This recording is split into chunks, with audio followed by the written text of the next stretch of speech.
नमस्कार, मैं हूं आपके साथ अंकिता पाल। बुलेटिन की शुरुआत करते हैं। विधानसभा सत्र की कार्यवाही में उत्तराखंड के सीएम पुष्कर सिंह धामी के साथ में विधायक शिव अरोरा शामिल हुए हैं। उन्होंने कहा कि सीएम पुष्कर सिंह धामी के नेतृत्व में उत्तराखंड राज्य इतिहास बनाने जा रहा है। ये सभी के लिए गर्व का भी क्षण है और उत्तराखंड राज्य में पुष्कर सिंह धामी के नेतृत्व में यूसीसी कानून पेश करने जा रहे हैं, जो कि उत्तराखंड की जनता को समान नागरिकता, समान अधिकार के साथ में जीने की दिशा में महत्वपूर्ण कदम है। विधायक शिव अरोरा ने कहा कि ये उनके भी गौरव की वो भी सदन का हिस्सा है, जब समान नागरिक संहिता बिल पुष्कर सिंह धामी के नेतृत्व में उत्तराखंड सदन में पेश हुए। इस कानून को लागू करने वाले हम देश के पहले राज्य बनने जा रहे हैं, जिससे देवभूमि उत्तराखंड की जनता को एक राज्य एल कानून का भी अधिकार प्राप्त होगा और समाज में भेदभाव खत्म होगा। आपसी तालमेल को बेहतर बनाने के लिए हमारी सरकार का ऐतिहासिक कदम है।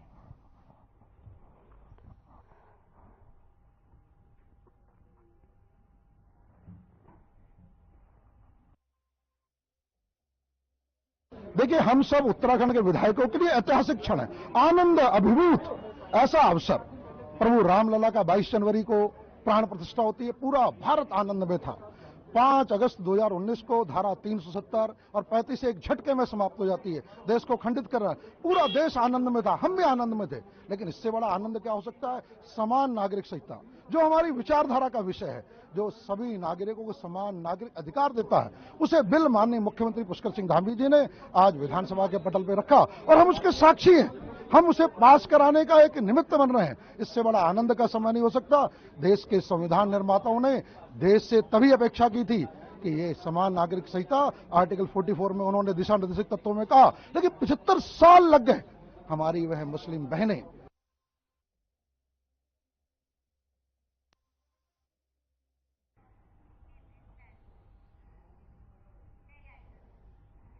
विधानसभा सत्र के दूसरे दिन भी समान नागरिक संहिता को लेकर सदन में चर्चा हुई है, जिसके साथ यह माना जा रहा है कि अगले दिन सदन में धामी सरकार द्वारा यूसीसी पर मुहर लग जाएगी। इस बात को लेकर राजपुर रोड विधायक खाजन दास ने भी कहा कि समान नागरिक विधेयक पर विचार विमर्श हो रहा है और अगले दिन ये पारित भी हो जाएगा। साथ ही उन्होंने ये भी कहा कि सीएम पुष्कर सिंह धामी ने ये ऐतिहासिक निर्णय लेकर उत्तराखंड की शान को और बढ़ाया है। साथ ही उन्होंने ये भी कहा कि हमारी मातृशक्ति के लिए जिस तरह से इस कानून में नियम बनाए गए हैं, उससे वे सुरक्षित रहेंगी। साथ ही आपको बता दें कि लैंसडाउन विधायक दिलीप रावत ने भी कहा कि यूसीसी सिर्फ उत्तराखंड के लिए नहीं, बल्कि पूरे देश के लिए एक गौरवशाली पल के रूप में आया है। साथ ही उन्होंने ये भी कहा कि नकल विरोधी कानून, धर्मांतरण कानून के बाद में अब यूसीसी का धरातल पर आना हम सब के लिए सौभाग्यशाली बात है।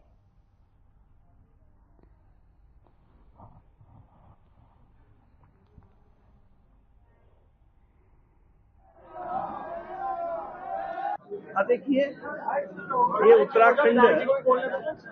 उत्तराखंड राज्य देवभूमि है, जहां मां गंगा, मां यमुना, भगवान केदारनाथ, भगवान बद्री विशाल, हेमकुंड साहिब ऐसे महातीर्थ यहाँ उत्तराखंड में हैं। और समान नागरिक कानून की जो आज सदन के पटल में रखा गया है, जिसमें विचार विमर्श हो रहा है, चर्चा हो रही है और कल तक पारण भी हो जाएगा। मैं अपने मुख्यमंत्री श्रीमान पुष्कर सिंह धामी जी को दिल की गहराई से बहुत बहुत धन्यवाद ज्ञापित करना चाहूंगा, हृदय से बधाई देना चाहूंगा कि आज उन्होंने एक ऐतिहासिक कार्य किया है, जो भूतो न भविष्य इस तरह का निर्णय लेकर के उत्तराखंड की शान को बढ़ा। यूसीसी का बिल एक उत्तराखंड के लिए नहीं, बल्कि पूरी भारत देश के लिए बहुत महत्वपूर्ण और बहुत गौरवशाली दिन के रूप में ये आगे आया है। और मैं समझता हूँ कि ये सौभाग्य हमको मिला है, विशेषकर उत्तराखंड वासियों को, कि हमने 1-2 ऐतिहासिक बिल हमने जो पास किए हैं, उनमें नकल विरोधी है, धर्मांतरण का है और आज ये हमारा यूसीसी का बिल है। तो मैं समझता हूँ कि ये बहुत ही सौभाग्यशाली और बहुत ही हमारे लिए गौरव करने वाली बात है। ठीक है सर, थैंक यू।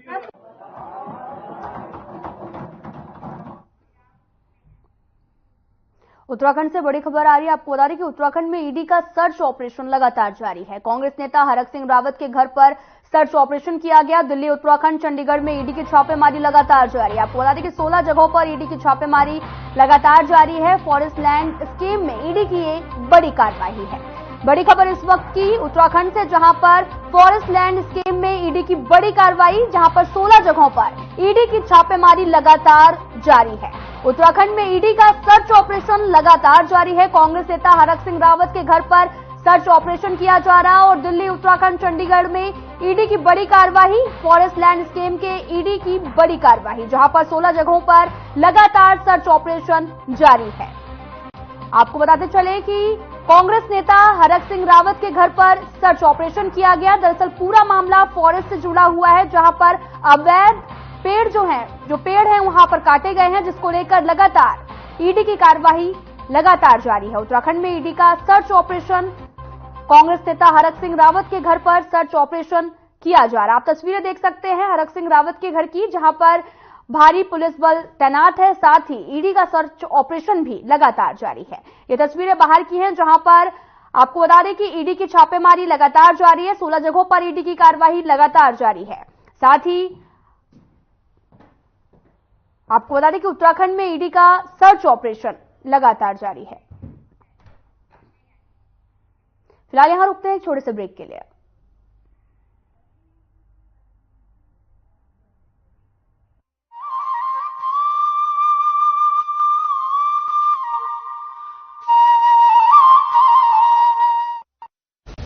प्रधानमंत्री श्री नरेंद्र मोदी के मार्गदर्शन और मुख्यमंत्री श्री पुष्कर सिंह धामी के अथक प्रयासों से देवभूमि उत्तराखंड में रेल कनेक्टिविटी के क्षेत्र में अभूतपूर्व कार्य हो रहा है, जिसके परिणाम स्वरूप प्रदेश में पर्यटन, उद्योग और अन्य व्यापारिक गतिविधियों में तीव्र गति से विकास होगा। प्रधानमंत्री श्री नरेंद्र मोदी ने देहरादून से दिल्ली तक चलने वाली वंदे भारत एक्सप्रेस का उद्घाटन किया। साथ ही उत्तराखंड के सभी रेल नेटवर्कों का विद्युतीकरण का कार्य 100% पूरा हो गया है। प्रदेश में रेल नेटवर्क को मजबूत करने के लिए लगभग 16,000 करोड़ की लागत वाली ऋषिकेश कर्णप्रयाग रेल परियोजना पर भी तेजी से काम चल रहा है। अमृत भारत रेलवे स्टेशन योजना से हर्रावाला रेलवे स्टेशन का 30 करोड़ रुपए, रुड़की रेलवे स्टेशन का 29 करोड़ रुपए और लाल कुआं रेलवे स्टेशन का 23 करोड़ रुपए से कायाकल्प किया जा रहा है। कुमाऊं के पहाड़ी इलाकों को जोड़ने वाली टनकपुर बागेश्वर रेल लाइन का निर्माण कार्य जल्द शुरू होगा। डोईवाला से गंगोत्री यमुनोत्री रेल लाइन के सर्वे पर भी सहमति दी जा चुकी है। रेलवे ने बजट 2023-24 में उत्तराखंड को 5,004 करोड़ रुपए की सौगात दी है। इसमें हरिद्वार और देहरादून रेलवे स्टेशनों को विश्व स्तरीय सुविधाओं से लैस करते हुए इनके प्लेटफॉर्म के ऊपर रूफटॉप का निर्माण किया जाएगा। मजबूत रेल नेटवर्क बन रहा है प्रगति और आधुनिकता का प्रमाण। डबल इंजन सरकार कर रही है सशक्त उत्तराखंड का निर्माण। सैनिकों के कल्याण के लिए हर वक्त तत्पर है उत्तराखंड सरकार। पूर्व सैनिकों को राज्य सरकार की सेवाओं में दिया गया है क्षैतिज आरक्षण। शहीद सैनिकों के परिजनों को सरकारी सेवाओं में सेवा योजन में वरीयता देने का किया गया है प्रावधान। शहीदों की पत्नियों और उनके आश्रितों के पुनर्वास के लिए दिया जा रहा है कौशल वृद्धि एवं रोजगार परक निःशुल्क प्रशिक्षण। युद्ध में घायल सैनिकों और परिजनों को एक मुश्त दी जा रही है 2 लाख रुपए की सहायता। विभिन्न युद्धों और आंतरिक सुरक्षा व सीमांत झड़पों में शहीद सैनिकों के आश्रितों को उत्तराखंड शहीद कोष से दी जा रही है एक मुश्त 10 लाख रुपए की धनराशि। उत्तराखंड बन गया है वीर सैनिकों को सबसे अधिक अनुदान देने वाला राज्य। उत्तराखंड के वीरों का देश के लिए शहादत में बड़ा योगदान रहा है। ये वीरों की भूमि है। हम शहीदों के परिजनों के लिए हर सुविधा देने के लिए कटिबद्ध हैं, संकल्पबद्ध हैं। सरकार से मिले सम्मान और सुविधाओं से लेकर सैनिक हैं बेहद खुश। राज्य सरकार पूर्व सैनिकों के लिए अनेक सी योजनाएं संचालित कर रही हैं, जिसमें कि गृह कर में छूट, स्टाम्प ड्यूटी में छूट, स्कॉलरशिप में छूट और राज्य दिन सेवाओं में आरक्षण का लाभ दिया जा रहा है। उत्तराखंड सरकार अपने रणबांकुरों की याद में उत्तराखंड में 5वें धाम के रूप में बनाने जा रही है सैन्य धाम। सैन्य धाम निर्माण के लिए शहीदों के आंगन से लाई गई मिट्टी को सैन्य धाम में बनने वाली अमर जवान ज्योति की नींव में रखा गया है। देव भूमि के साथ ही वीर भूमि भी है उत्तराखंड। सैनिकों का सम्मान है देश का सम्मान।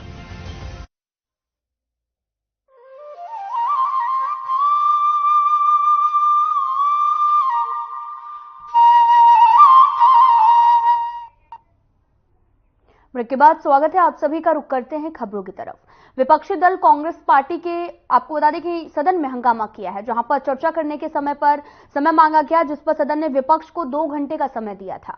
और इस बात पर नाराजगी जताते हुए भगवानपुर विधायक ममता राकेश ने कहा कि यूसीसी का ड्राफ्ट लगभग 700 पन्नों का है, जिसके लिए 2 घंटे बहुत ही कम समय है। विपक्ष को यूसीसी बिल का अध्ययन करने से ज्यादा समय दिया जाना चाहिए।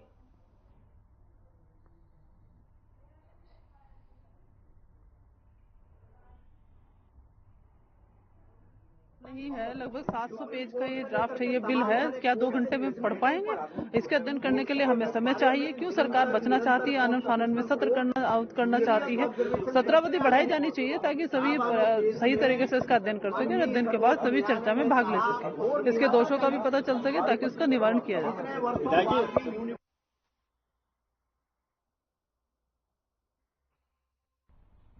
यूसीसी ड्राफ्ट को लेकर उत्तराखंड कैबिनेट मंत्री सतपाल महाराज का बयान सामने आया है। उन्होंने ये भी कहा कि ये पल सभी को गौरवान्वित करने वाला पल है। ये बिल महिला सशक्तिकरण को बढ़ावा देने वाला बिल साबित होगा और इससे बाल विवाह पर रोक लगेगी। सतपाल महाराज ने भी कहा कि यूसीसी कई देशों में भी लागू है, भारत में इसकी शुरुआत उत्तराखंड से प्रारंभ हो रही है। साथ ही सतपाल महाराज ने यह भी कहा है कि यूसीसी उत्तराखंड के विकास में मील का पत्थर साबित होगा।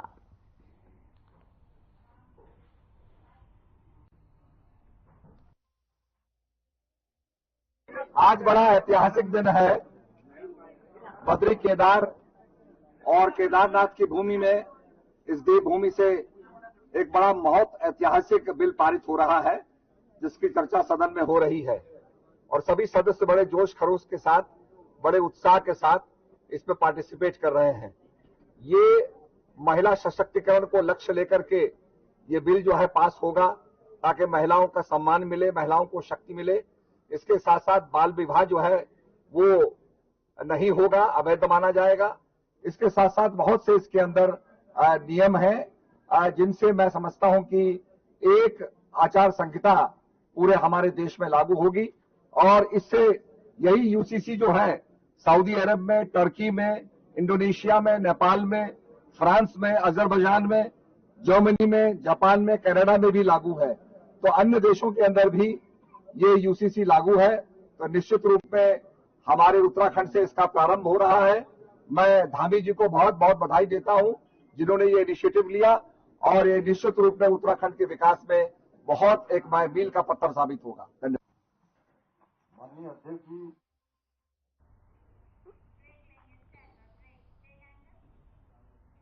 फिलहाल यहां रुकते हैं एक छोटे से ब्रेक के लिए।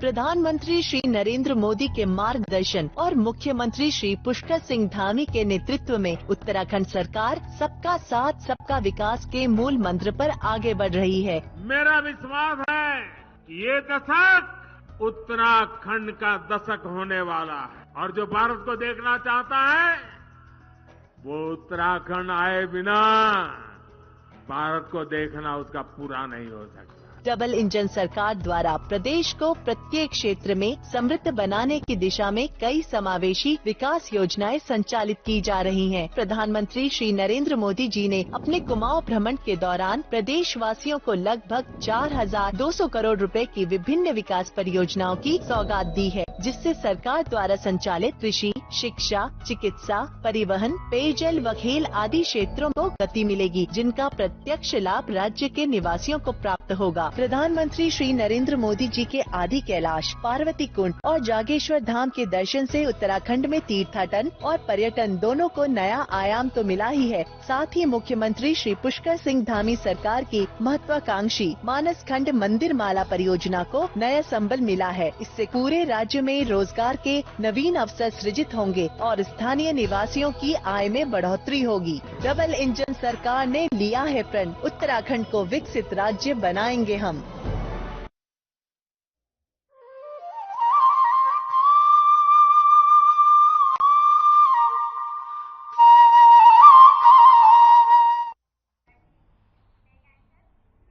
ब्रेक के बाद स्वागत है आप सभी का। रुख करते हैं खबरों की तरफ। देहरादून विधानसभा का आज दूसरा दिन है और विधानसभा में निर्दलीय विधायक किसानों के मुद्दे को लेकर बोलते नजर आए हैं। विधानसभा में हरिद्वार जनपद के किसानों पर हो रहे अत्याचार के खिलाफ अध्यक्ष के सामने वेल में पहुंच गए और आपको बता दें कि पहली बार कोई उत्तराखंड का अकेला निर्दलीय विधायक वेल में पहुंचा है। दरअसल आपको बता दें कि उमेश कुमार यही नहीं रुके, उन्होंने सरकार पर लगातार किसान विरोधी होने का भी आरोप लगाया है। उन्होंने कहा कि किसानों को आरसी काटी जा रही है, बिजली के बिलों पर पेनल्टी लगाई जा रही है, फसल के बीमा का भुगतान नहीं किया जा रहा है। उमेश कुमार ने यह भी कहा कि बिजली के बिल माफ किए जाएं और जारी की गई आरसी वापस ली जाए और हरियाणा पंजाब की तर्ज पर बिजली मुफ्त की जाए।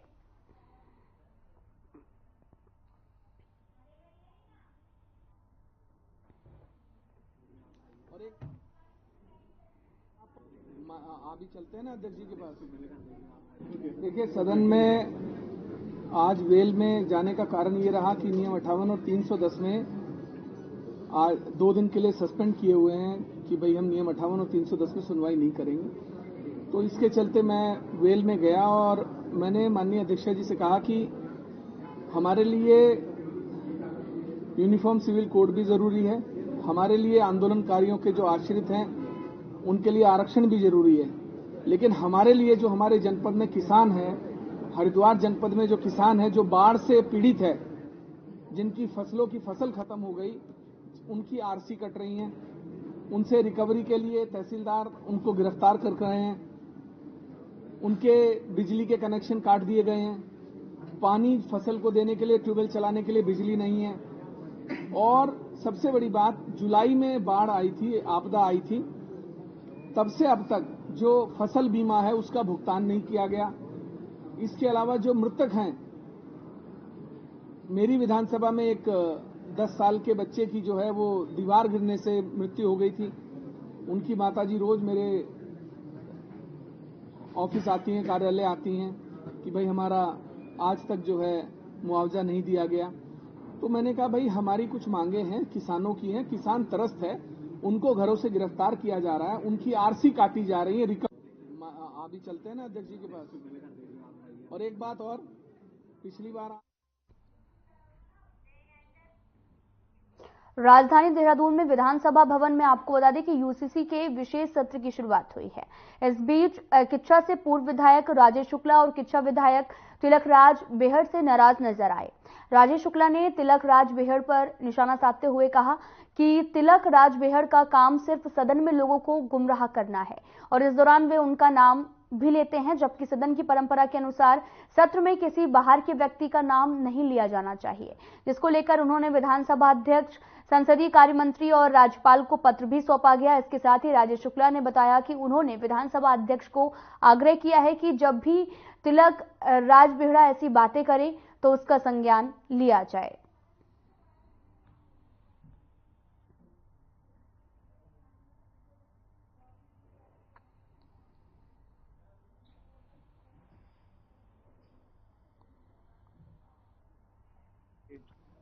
दस साल लगातार मैं विधायक रहा हूं और सदन के अंदर या सदन के बाहर मैंने अपने विरोधियों विपक्षियों का भी सम्मान किया है। लेकिन मैं देख रहा हूं कि इस बार सदन में जो मेरे क्षेत्र से विधायक चुनकर आए हैं तिलक राज बेहड़ जी, वो निरंतर सदन को गुमराह करते हैं। कई बार मेरा नाम लेते हैं, जबकि परंपरा है कि जो सदन में नहीं होता उसका नाम नहीं लेना चाहिए। मैंने आज एक पत्र सौंपा है सभापति महोदया को और इसकी कॉपी मैंने मुख्यमंत्री जी को, संसदीय कार्य मंत्री जी को और गवर्नर साहब को, महामहिम साहब को दी है। जिसमें मैंने कहा है कि वो अपनी बीमारी का हवाला देकर, अपने बुजुर्ग होने का हवाला देकर, इमोशनल बातें कहकर क्षेत्र के अधिकारियों पर गलत आरोप लगाते हैं सदन के अंदर, और उन अधिकारियों के खिलाफ लगाते हैं जो उनकी गलत बातें नहीं मानते क्षेत्र में। और ऐसा करके उन्होंने कई अधिकारियों को हटाया भी है यहाँ से, क्योंकि वो इतना इमोशनल होकर बात करते हैं कि लोगों को ऐसा माना जाता है कि सदस्य जो चुनकर आया है वो सही ही कह रहा होगा।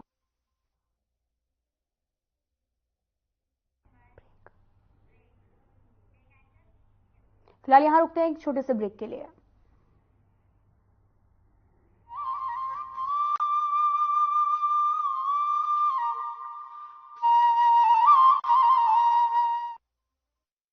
प्रधानमंत्री श्री नरेंद्र मोदी के मार्गदर्शन और मुख्यमंत्री श्री पुष्कर सिंह धामी के अथक प्रयासों से देवभूमि उत्तराखंड में रेल कनेक्टिविटी के क्षेत्र में अभूतपूर्व कार्य हो रहा है, जिसके परिणाम स्वरूप प्रदेश में पर्यटन, उद्योग और अन्य व्यापारिक गतिविधियों में तीव्र गति से विकास होगा। प्रधानमंत्री श्री नरेंद्र मोदी ने देहरादून से दिल्ली तक चलने वाली वंदे भारत एक्सप्रेस का उद्घाटन किया। साथ ही उत्तराखंड के सभी रेल नेटवर्कों का विद्युतीकरण का कार्य 100% पूरा हो गया है। प्रदेश में रेल नेटवर्क को मजबूत करने के लिए लगभग 16,000 करोड़ की लागत वाली ऋषिकेश कर्णप्रयाग रेल परियोजना पर भी तेजी से काम चल रहा है। अमृत भारत रेलवे स्टेशन योजना से हर्रावाला रेलवे स्टेशन का 30 करोड़ रुपए, रुड़की रेलवे स्टेशन का 29 करोड़ रुपए और लाल कुआं रेलवे स्टेशन का 23 करोड़ रुपए से कायाकल्प किया जा रहा है। कुमाऊं के पहाड़ी इलाकों को जोड़ने वाली टनकपुर बागेश्वर रेल लाइन का निर्माण कार्य जल्द शुरू होगा। डोईवाला से गंगोत्री यमुनोत्री रेल लाइन के सर्वे पर भी सहमति दी जा चुकी है। रेलवे ने बजट 2023-24 में उत्तराखंड को 5,004 करोड़ रुपए की सौगात दी है। इसमें हरिद्वार और देहरादून रेलवे स्टेशनों को विश्व स्तरीय सुविधाओं से लैस करते हुए इनके प्लेटफॉर्म के ऊपर रूफटॉप का निर्माण किया जाएगा। मजबूत रेल नेटवर्क बन रहा है प्रगति और आधुनिकता का प्रमाण। डबल इंजन सरकार कर रही है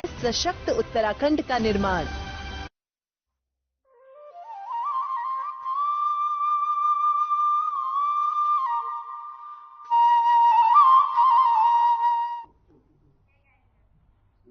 ब्रेक के बाद स्वागत है आप सभी का। रुख करते हैं खबरों की तरफ।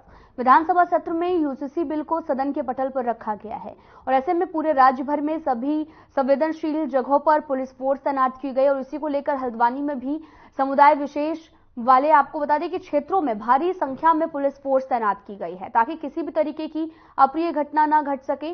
और बनभूलपुरा से लेकर जवाहर नगर तक लगातार फोर्स का मूवमेंट भी हो रहा। एसएसपी प्रहलाद मीणा खुद मौके पर मुआयना कर रहे हैं।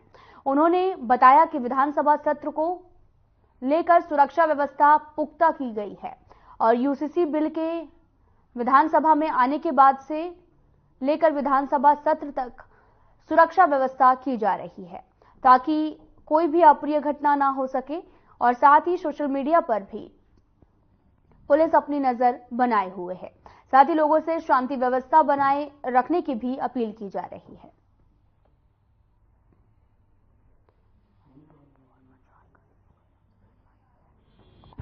देखिए, विधानसभा सत्र के मद्देनजर हमेशा ही सुरक्षा व्यवस्था बढ़ाई जाती है, तो उसी क्रम में हमने हल्द्वानी शहर में और नैनीताल जिले के सभी कस्बों में एक ड्यूटी प्लान तैयार किया था। उसी के क्रम में आज हमने फोर्स डिप्लॉय किया है और हमारी पुलिस फोर्स तैनात है। वैसे सब कुछ सामान्य चल रहा है, लेकिन अगर कोई किसी तरीके की घटना होती है तो उसको डील करने के लिए सारी फोर्स तैनात। सोशल मीडिया पर नजर की जा रही है सर, इस पर सोशल मीडिया की निगरानी की जा रही है और बाकी चीज़ों का भी इंटेलिजेंस कलेक्शन किया जा रहा है। बाकी सब कुछ सामान्यपूर्ण है और हम उम्मीद करते हैं कि सबको शांतिपूर्ण तरीके से। यूसीसी को देखते हुए कुछ नजरें बनाए हुए हैं। देखिए, जिस तरीके के इनपुट हैं उसके हिसाब से सब कुछ सामान्य है, लेकिन चूंकि पुलिस का काम विधानसभा सत्र के दौरान हर जगह व्यवस्था को ठीक रखना है, तो हम उसी के क्रम में ये सारी चीज़ों की तैयारी कर रहे हैं।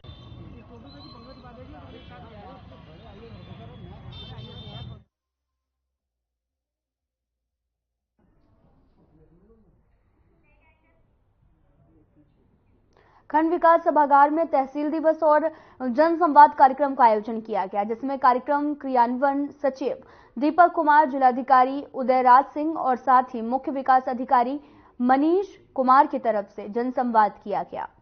और साथ ही आपको बताते चले कि इसके साथ ही उन्होंने लोगों की समस्याओं को भी सुना और अधिकांश समस्याओं का निस्तारण भी आपको बता दें कि मौके पर किया है।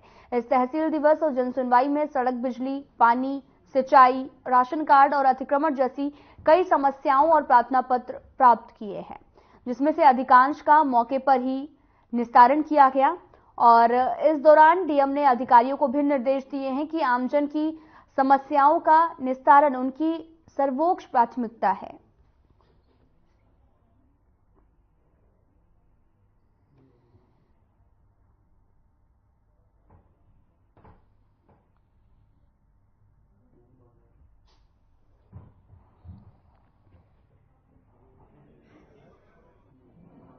तहसील दिवस का आयोजन शासन की प्राथमिकता है और इसका उद्देश्य यही है कि तमाम लोग ऐसे हैं जिनकी बातें हो सकता है कि सही फोरम पर न सुनी जा रही हो, या कुछ लोगों को ये भी शंका रहती है कि मेरे साथ न्याय नहीं किया जा रहा है। तो ये रोस्टर फिक्स है कि डीएम हर तहसील में जाएंगे रोस्टर के हिसाब से। तो आज काशीपुर का दिन था, तो हम हैं यहाँ पर, सीडीओ साहब हैं, पुलिस के अधिकारी हैं, सारे विभाग के जिले स्तर के अधिकारी हैं। यहाँ पर कुछ समस्याएं ऐसी होती हैं कि जो मांग के शक्ल में होती हैं, तो मांगों के लिए सचमुचे तहसील दिवस नहीं है, बट जो जेन्युइन समस्या होती है वो चाहे मांग से भी हो और संसाधन है उनको भी हम लोग हल करते हैं। प्लस कुछ चीजें जैसे राशन कार्ड बनाने की बात है, कोई कहता है पीला बना दीजिए, कोई कहता है सफेद बना दीजिए। देखिए वो तो यूनिट अलॉटमेंट अब फिक्स हो गई है। और फिलहाल इस बुलेटिन में इतना ही। नमस्कार।